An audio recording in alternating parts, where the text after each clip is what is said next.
அற்பெரும் ஜோதி அற்பெரும் ஜோதி தனிப்பெருங்கருணை அற்பெரும் ஜோதி அற்பெரும் ஜோதி அற்பெரும் ஜோதி தனிப்பெருங்கருணை அற்பெரும் ஜோதி. எல்லாம் செயல்கூடும் என்னானை அம்பலத்தே எல்லாம் வல்லாம் தாளையே ஏற்றி என்று வருவோம் நாளைக்கே வருவோம் மற்றென்று வருவோம் எம் கோவே தொன்றுமல வெம்மாயற்று வெடிக்கில் வழி கடந்து சும்மா இருக்கும் சுகமே. அன்பார்ந்த சன்மார்க்க அன்பர்கள் அனைவருக்கும் அடியேனின் தயவான வணக்கத்தை தெரிவித்துக் கொள்கின்றேன்.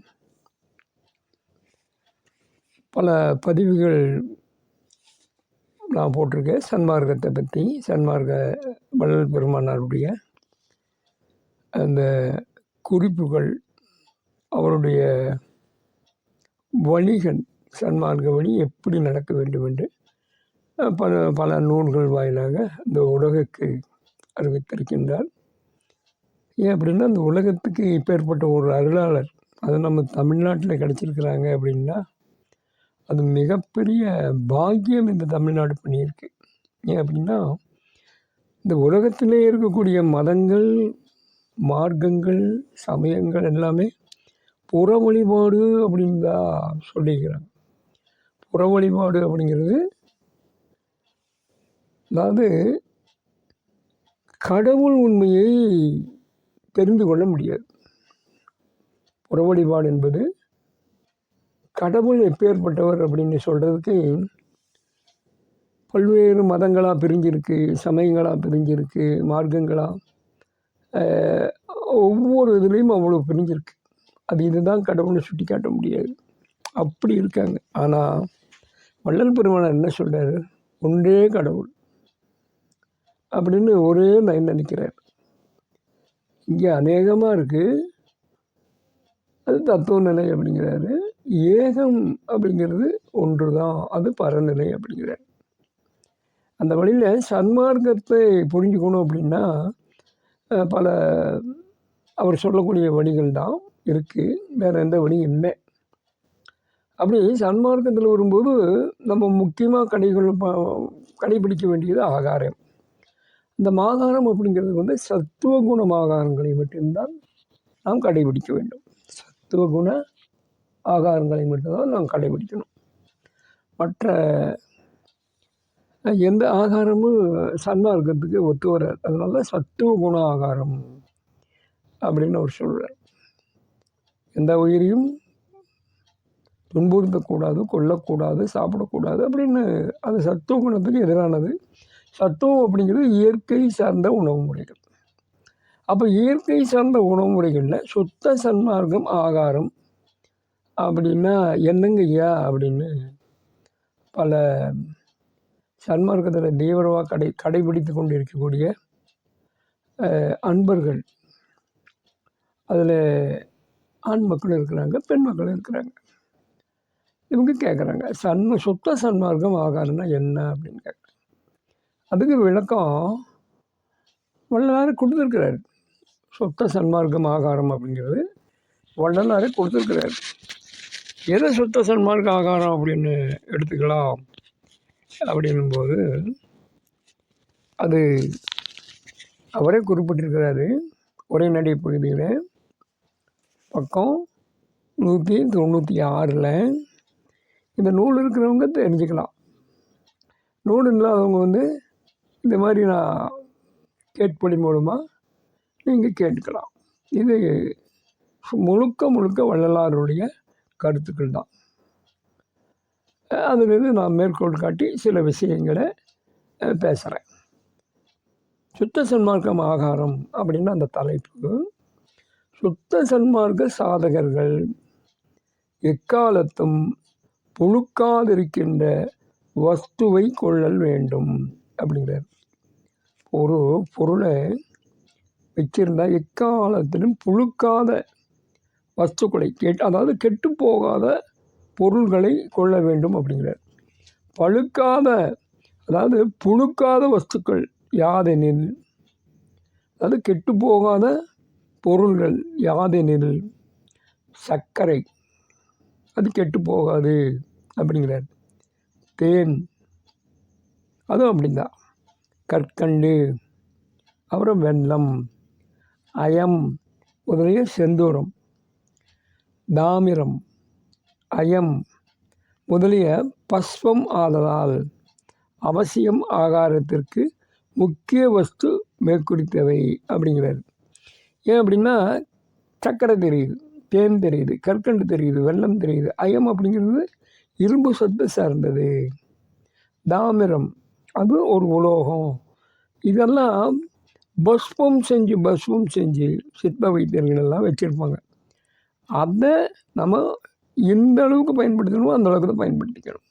அது சரியானதாக இரும்பு சத்து இருக்கக்கூடிய அந்த செந்தூரமா இது பஸ்பம் பண்ணியிருக்கிறாங்களா, தாமிரம் பஸ்பம் பண்ணியிருக்கிறாங்களா, அதெல்லாம் தெரிஞ்சுட்டு பண்ணணும்.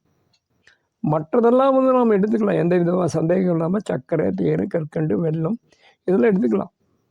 ஆனால் இந்த அயம், தாமிரம் அப்படிங்கிறது இதில் அனுபவசாலிகளை தெரிந்து அதை எடுத்துக்கொள்ள வேண்டும். இல்லை என்றால் உடல் நலத்துக்கு கேடு விளைக்கக்கூடிய தன்மை. அதனால் மிக மிக கவனமாக இருந்து அதை எடுத்துக்கணும்.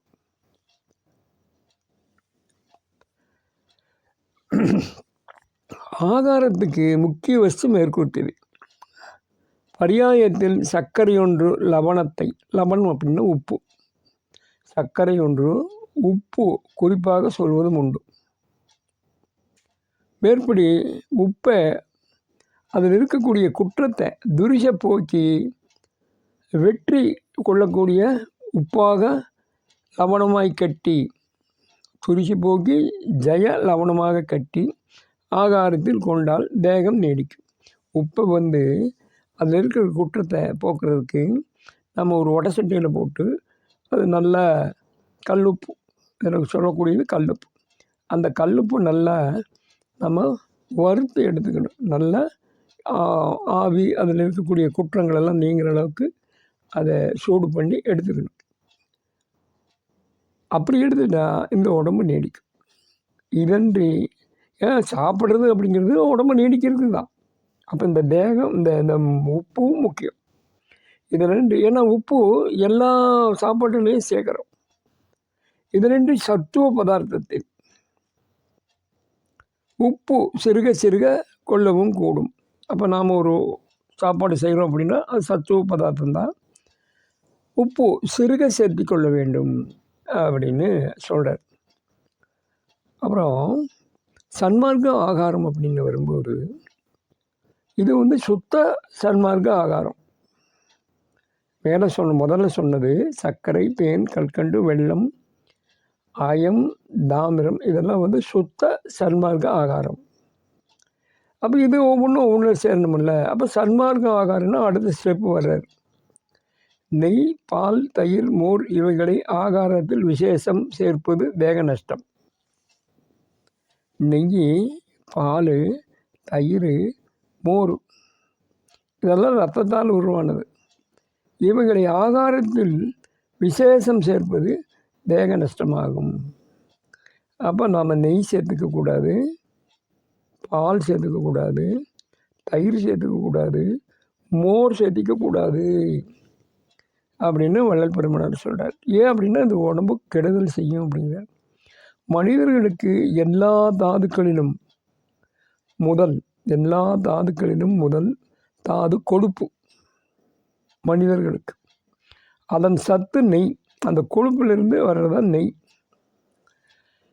அதை எடுத்தால் தேக நஷ்டம். இதுபோல் பசுக்கள் நினைவின் முதல் தாது நெய். அதை எடுத்தலால் தேக நஷ்டம் வரும்.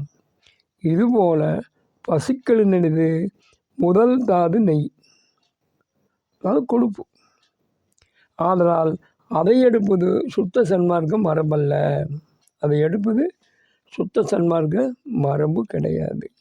சன்மார்க்கத்தில் தேக விருத்தி செய்து கொள்வதற்காவது இந்த உடம்பை பெருக்கிக்கணும் அப்படின்னு சொல்வதற்காவது புறப்புறம் அமுதம்,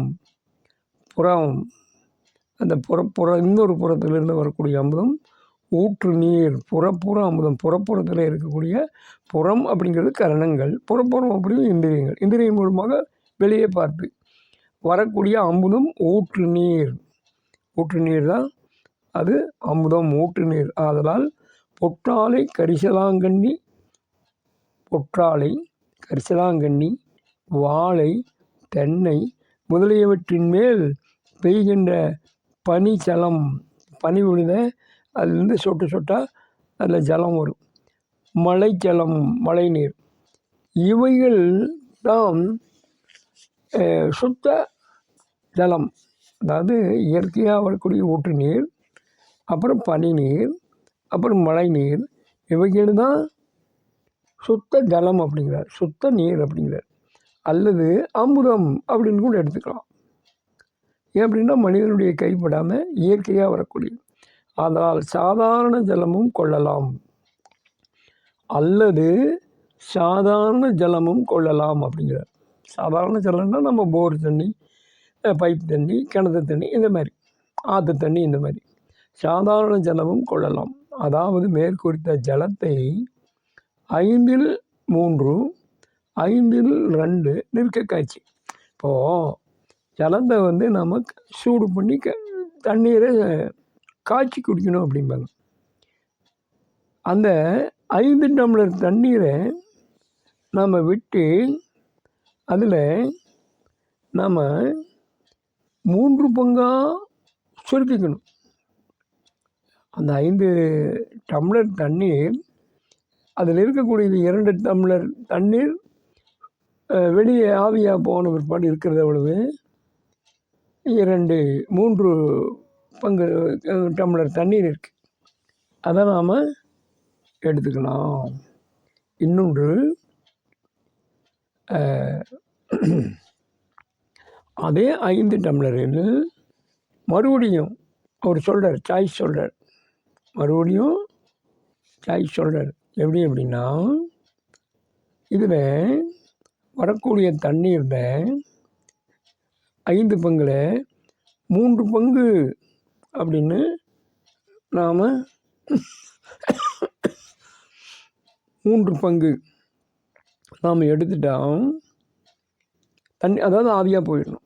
மிச்சம் இருக்கிறது 2 இருக்குது. அப்போ மிச்சம் இருக்கிறது 2 இருக்குது, என்ன பண்ணலாம்? மிச்சம் 2 இருக்குது, அந்த 2 அமுத தண்ணீர் அப்படிம்பாங்க. அது நல்லா காய்ச்சல் பிற்பாடு குடிக்கக்கூடிய ஒரு நீர். அந்த நீரை நாம் எடுத்துட்டா நம்ம உடம்பு அமுதம் மாதிரி அது ஆயிரு. அந்த சாதாரண தண்ணியை அப்படியே குடிக்கக்கூடாது. அந்த தண்ணியை காய்ச்சி 5 டம்ளரில் 2 டம்ளர் சுண்டி 3 குடிக்கலாம். மறுபடியும் 5 டம்ளரில் 3 சுண்டி 2 டம்ளர் பாகம் இருக்க காய்ச்சி, 2 டம்ளர் தான் இருக்கணும். மற்றதெல்லாம் வந்து அது குற்றமுள்ள தண்ணீர் அப்படிங்கிறார். விஷம், தண்ணீர்லேயே விஷம் இருக்குது, அதனால தான் காய்ச்சி குடிக்கணும் அப்படிங்கிறார். சர்க்கரை, வெல்லம் இவைகளை சேர்த்து குடிக்கலாம். அது கூட கொஞ்சம் சர்க்கரையா அல்லது வெல்லமோ, அதெல்லாம் இனிப்பு தானே, இவைகளை சேர்த்து குடிக்கலாம். இவைகள் தேக விருத்தி செய்யும். இந்த தண்ணீரை கொஞ்சம் வெல்லமோ சர்க்கரையோ இனிப்பு கொஞ்சோண்டு போட்டு குடித்தா இவைகள் தேக விருத்தி செய்யும் அப்படிங்கிறார். சுத்த சன்மார்க்க மரபிற்கு உரியது இனிப்பு தான். சுத்த சன்மார்க்க மரபிற்கு உரியது இனிப்பு தான். இனிப்புக்கு ஒரு இது சொல்கிறது ஏன் அப்படின்னு சொல்கிறாரு அப்படின்னா, இந்த இனிப்பு அப்படிங்கிறது உடனடியாக நம்ம இயங்கி கொண்டு இருக்கக்கூடிய அந்த ஆன்மா இயங்கி கொண்டு இருக்கக்கூடியது உடனடியாக போய் சேருவது இனிப்பு தான். இப்போது குறைவான இரத்த அழுத்தம் உள்ளவர்கள், அதாவது லோ ப்ரெஷர்னு சொல்லுவாங்க ஆங்கிலத்தில், அந்த லோ ப்ரெஷர் மயக்கம், 2வது இந்த உடம்பு வேர்த்தல், இதெல்லாம் வரும். அப்போ என்ன செய்யணும்? உடனடியாக இனிப்பு சாப்பிடணும். உடனடியாக இனிப்பு சாப்பிட்டா அந்த இனிப்பு உடனடியாக ரத்தத்தில் கலந்து உடனடியாக நம்ம மயக்கம் அடையக்கூடிய சூழ்நிலை இருக்கும்போது கூட நம்ம அது மயக்கம் எப்படி வருது? நம்ம இயக்கம் நிற்கிறது அப்படிங்கிறத விட அது குறையும் தன்மை அடையும்.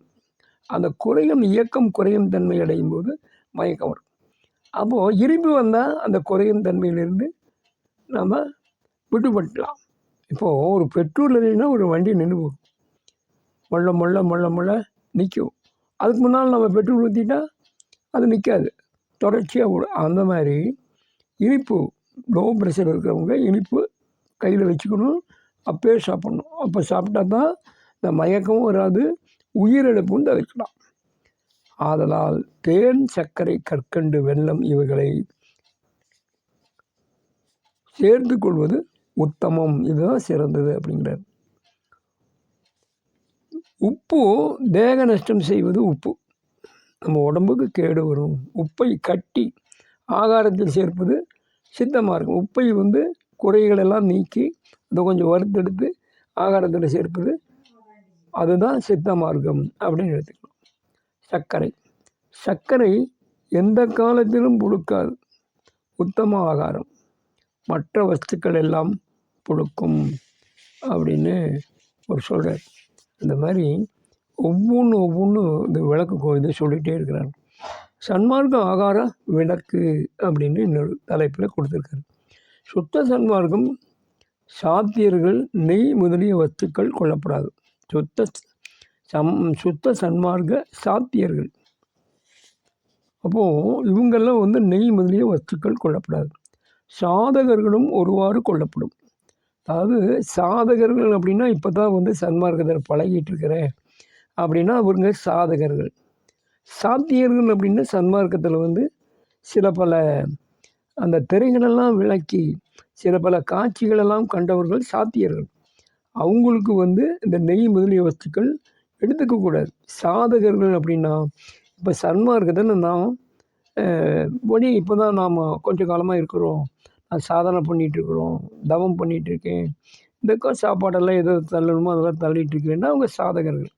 ஒருவாறு கொள்ளப்படும். சாதகர்கள் அப்படிங்கிறவங்க கொஞ்சம் நெய் சேர்த்திக்கலாம் அப்படிங்கிறார். ஏனெனில் ஒரு தேகத்தில் உள்ள தாதுக்களில் முதல் தாது கொழுப்பு, அதன் அம்சமே பால், அதன் அம்சம் நெய், மேற்படி ஆபாசம் மோர், தயிர். ஆதலால் மேற்படி கொழுப்பு வெளிப்பட்டால் பசுவின் கண் கெடுதியும் நேரும். அப்போது இது மேற்படி கொழுப்பு வெளிப்பட்டால், ஆபாசம் மோர் அப்படின்ட்டார். அதனால் மேற்படி கொழுப்பு வெளிப்பட்டால் பசுவின் கண் கெடுதியும், பசு அதாவது நம்மளுக்கு அது நேரும் அப்படிங்கிறார். அதனால் கொலை கன்றுக்கு ஒருவாறு, அதனால் கொலை அப்படின்னு சொல்லலாம். கன்றுக்கு ஒருவாறு விட்டு, அது கன்று குடிக்கணும் அம்மா கிட்டேருந்து, கன்றுக்கு ஒருவாறு பாலை விட்டு பாலை கிரகிக்கலாம், அது குடிச்ச பிற்பாடு நம்ம எடுத்துக்கலாம். இதனால் ஜீவ இம்சை நேர்தலால் மேற்படி வஸ்துக்கள் கொள்ளலாக. இதனால் ஏதாவது ஜீவன் இம்சை, அதாவது நம்மளுக்கு உயிருக்கு ஏதாவது கெடுதல் இருந்தால் அது நாம் எடுத்துக்கூடாது அப்படிங்கிறார். சாதம் வடித்து சாப்பிடுதல் நலமா, பொங்கி சாப்பிடுதல் நலமா அப்படின்னு சில பேருக்கு இது இருக்குது. எனில் வடித்து சாப்பிடுவது அதில் உள்ள எண்ணெய் போய் விடுவதால் நலம், பொங்குவதில் எண்ணெய் போகாது, தாமச குணம் உண்டாகும். இது போலவே உப்பு, புளி, மிளகாய் முதலிய வஸ்துக்களின் எண்ணெய், இது போலவே உப்பு, புளி, மிளகாய் முதலிய வஸ்துக்கள் உண்டாகும், பொருட்களில் உண்டாகும். இதுபோல் உப்பு, புளி, மிளகாய் முதலிய வஸ்துக்களின் அந்த பொருள்களின் எண்ணெய் போக சுட வைத்து சாப்பிடுதல் வேண்டும். பச்சரிசி என்பது இப்போது கொண்டு வருவது அல்ல, பச்சரிசி என்பது இப்போது கொண்டு வருவது அல்ல, மேலும் உஷ்ணத்தை உண்டு பண்ணக்கூடிய ஆகாரங்கள் கொள்ளுதல் வேண்டும். நம்ம உடம்புக்கு உஷ்ணம் கொடுக்கக்கூடிய ஆகாரத்தை தான் எடுத்துக்கணும் அப்படின்னு இந்த அளவில் அவர் இந்த ஆகாரத்தை பற்றி உபதேச குறிப்புகளில் உரைநடை பகுதி உபதேச குறிப்புகளில் சொல்லிக்கிறாரு. இதை கடைபிடித்து ஒவ்வொருத்தரையும் இந்த தெளிவடைந்து எதுக்காக இந்த சுத்த சன்மார்க்க ஆகாரம், சன்மார்க்க ஆகாரம் 2 விதமாக பிரிச்சிருக்கிறாங்க அப்படின்னு நீங்கள் தெரிஞ்சுக்கலாம். இந்த வாய்ப்பை இந்த கேள்வி மூலம் என்னிடம் அன்பர்கள் கேட்டதுனால எனக்கும் அவங்களுக்கு சொல்லக்கூடிய ஒரு கடமை, அந்த கடமையை உரைநடை பகுதி வள்ளலார் வழியிலேயே சென்று உரைத்திருக்கிறேன். அதனால் இதை கடைபிடித்து கொள்ளுங்கள், இதை நீங்கள் அறிந்து தெளிந்து கொள்ளுங்கள் என்று இந்த அளவில் என்னுடைய சிற்றுரையை முடிக்கிறேன். சிற்றுரையை நிறைவு செய்து கொள்கிறேன். அற்பெரும் ஜோதி அற்பெரும் ஜோதி தனிப்பெரும் கருணை அற்பெரும் ஜோதி, அற்பெரும் ஜோதி அற்பெரும் ஜோதி தனிப்பெரும் கருணை அற்பெரும் ஜோதி. எல்லா உயிரிலும் இன்புற்று வாழ்க.